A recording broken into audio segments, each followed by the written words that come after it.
हे ढगात हेलिकॉप्टर शिरलं, इकडं बघतोय ढग, तिकडं बघतोय ढग, आणि आमचे देवेंद्र फडणवीस निवांत गप्पा मारत बसले. म्हणलं बघा जरा बाहेर काही दिसत नाही, कुठं झाड दिसेना, कुठं काही दिसेना, जमीन दिसेना, आपण ढगात चाललोय, कुठं चाललोय, काय चाललोय. म्हणले काही काळजी करू नका. माझे आत्तापर्यंत 6 ॲक्सिडेंट झालेले आहेत, आणि मी ज्यावेळेस हेलिकॉप्टरमध्ये विमानात असतो त्यावेळेस ॲक्सिडेंट झाला तरी मला काही होत नाही, त्याच्यावर तुम्हालाही काही होणार नाही. अरे बाबा म्हणलं आता हे काय सांगतोय. एक तर पोटात गोळा आलाय, आज आषाढी एकादशी, सारखं पांडुरंगा पांडुरंगा पांडुरंगा नाव घेत होतं मनात, आणि ह्या महाराजांचं आम्हाला उपदेश चाललेले होते, काही काळजी करू नका. आणि खरोखरीच येईपर्यंत इतके निवांत होते.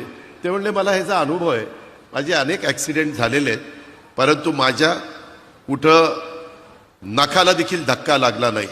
अशा पद्धतीनं बापदादाच्या पुण्याईमुळं इथपर्यंत महाराज पोचलेले आहेत.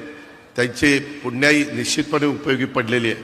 परंतु मित्रांनो, एकंदरीत खरोखरीच जरा सगळेजण धाकधूकच करत होते. माझ्या उजव्या बाजूला उदय सामंत भेटलेले होते.